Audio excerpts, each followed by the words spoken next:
Welcome to CNTV. I'm Brad Klonch. And I'm Quin Tran. A Chickasaw citizen is traveling the globe as part of the World Series in cliff diving.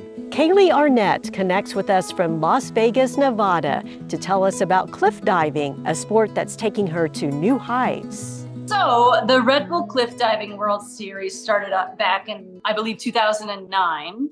And the way it works is you have to be invited as a wild card diver, which is you show up for the very first time. And if you're able to do really well or wow the people, then they invite you to do more stops. And it just so happened that I got a silver medal at my first competition. So they invited me to do the whole rest of the season for the year, which is great news. So you've got your passport all ready to go. It's a global tour. Where's your first stop? My first stop was in Boston. That's where I got my first trophy there. And they've now invited me to Italy, Polignano a Mare. It's just above the heel of Italy. I'm very excited because I've never actually been to Italy or many of the places that are on the World Series. So I'm very excited to do some traveling and, of course, diving. Let's back up a bit. Explain to us what cliff diving is. What does that entail? So cliff diving is when we jump from extreme heights into the water. Sometimes we have platforms that they build for us, and sometimes we dive directly off of the cliff faces. Sometimes we jump out of balconies, depending on what stop we're at. And the women jump from 21 meters, which is about 70 feet, I believe. And the men jump from 27 meters, which is very, very high, but I don't look down, so it's okay. The way that I learned how to cliff dive was actually pretty easy transition, because once you get over the fear of how high it is, it's just like traditional diving. That's the foundation. All you have to do is land on your feet instead of your head. So I've picked dives. We only have 4 dives, and I usually pick my 4 best dives. Of course, the one that I'm most comfortable doing. And all I have to do is add a half an extra flip. Just add an extra flip. That's all it takes. It sounds. It's better to keep your mind. It's better to not overthink with things like this. I find that I used to overthink in college when I did 10-meter diving. I would really get in my head, and I found a way to get through that. And now I'm able to do 21 meters with no issue whatsoever. I just count 1, 2, 3, go. Kaylea Arnett in her first ever World Series will go next. We have a recent clip of you doing cliff diving, competing in a competition. In front of over 30,000 people.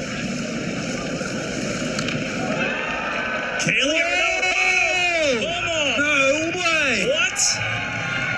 Stop! Stop! No, don't stop. Keep diving like that. That was awesome. Throwing it down. A brand new dive you've never seen in the Red Bull Cliff Diving World Series before. The gain of triple pike. People not only love your dives, they enjoy your personality. Well, it's good to keep things loose and keep things fun. It reminds me not to take it too seriously, because there was a time back in the day that competing took the fun out of diving for me. It was too much pressure. I wasn't getting the results that I wanted, and it just became not fun anymore. So I found a way, actually doing shows made diving really fun for me again, because there was no pressure and I learned all of these new skills, and I learned how to take that with me now into this new competition world. There were 30,000 people that showed up to watch the competition, and it was just electric. So I definitely take that energy from the audience, but I try not to let any of that affect me. We have been following you since you were a young girl, training and diving. You were the U.S. junior diving champion. You went on to compete at the collegiate level, and then you took a little bit of a break, joined Cirque du Soleil, and now you're back competing. I've always had a competitive spirit, but now I feel like the competitive spirit has changed a little bit.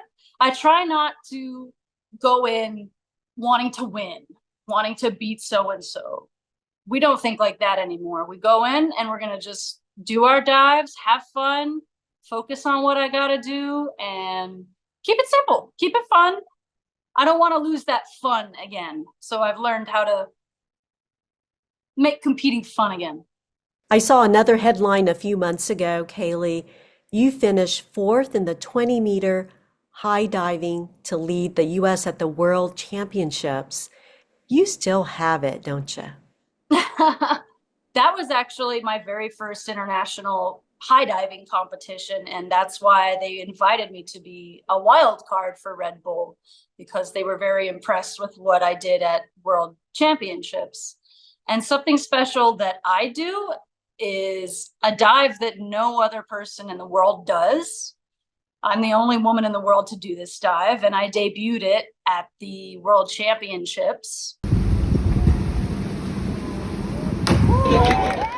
And it was so funny because I practiced the dive and it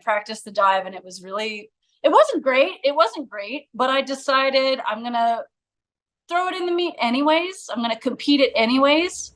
And my competitive spirit just took over and I nailed the dive, and this just wowed everybody. So this is probably why I got so many invites to come for the Red Bull cliff diving. And these competitions are going to be all back to back up until November. So we definitely need to focus on staying healthy, not getting injured, staying strong to make it through this long season of the World Aquatics Championships and the Red Bull Cliff Diving Championships. I'm honestly very excited to travel. I am very excited to see new places that I've never been to. And I'm so happy that diving has always brought me around the world to these amazing places. And I finally get to see Europe. I've never been to Europe, so I'm mostly excited for all the traveling and the food, of course. But the cliff diving, I'm excited for as well, because all of these different venues are insane. I'm going to have to be diving into waves and oceans. I'll be going to Northern Ireland. I'm sure that's going to be freezing, but amazing. And I'm just excited to have these experiences all with diving. We're rooting for Kaylee and wishing her safe travels. Kaylee hopes that cliff diving becomes an Olympic sport in the years to come, possibly in 2028. We plan to connect again with Kaylee for an update on her cliff diving tour and competition when the season breaks for the holidays. You pull it back like this and shoot it. A fun learning environment, that's what you'll find at the Chickasaw Nation Tribal Library. The library hosts events throughout the year to encourage reading. Recently, the focus was on STEAM, science, technology, engineering, arts, and math. This hands-on activity exposed young participants to physics and kinetic energy by building a mini catapult. It uses popsicle sticks, rubber bands, a plastic spoon, and then cotton balls. So what we do is we make the catapult using all the little popsicle sticks. You stack them up and then you wrap rubber bands around them. And then you're able to use it as a catapult. You pull that spoon back and it just goes flying. Physics is a scary word. So I think when you have a fun activity to show kids that it doesn't have to be something extremely serious where you sit and you memorize things and it's not clicking. But then you do something like this and it's so easy and it's so fun. And I think it helps kids retain that information a lot better. Hands-on learning like this also encourages children to explore more on a topic by looking for books to read and to learn more information. Do you want to personalize with your name? Is it spelled the traditional way? Blue eye. Chickasaw citizen Danica Nava debuts her first novel, a romantic comedy titled The Truth According to Ember. The California resident traveled to Oklahoma on the first day of the book release, signing books at Green Feather Book Company in Norman. The rom-com novel is set in downtown Oklahoma City. The main character is a Chickasaw woman on a career quest. I hope readers can take away a sense of community, of belonging. I think Ember goes through that journey of trying to do things on her own, and it's when she turns back to her community and asks for help that she finally succeeds and she gets that happily ever after. So I hope people from all walks of life can take that teaching from the Chickasaw community and apply it to their lives. and also laugh. I wrote it for laughs. It's funny, it's a diverse cast of characters. Every single character's in there for a reason, and they're all distinct in their own way. And it's just joyful, and I hope that everyone smiles and their toes curl when they read the love interest Ottawa. The Chickasaw encourages more First Americans into publishing. A First American designed her book cover, and a First American is the voice of the audiobook, available on all platforms. You can find her novel at all bookstores, including Barnes & Noble, Books A Million, and Amazon. Danica is working now on a second novel that releases July 2025. The Chickasaw Nation is just a few weeks away from the tribe's annual meeting and festival. The week-long festival brings Chickasaws, families, and area communities together. Experience Chickasaw culture, history, and heritage during the festivities held September 27th through October 5th. See the schedule of events at annualmeeting.chickasaw.net. We've enjoyed sharing this episode of CNTV with you. We'll see you next time.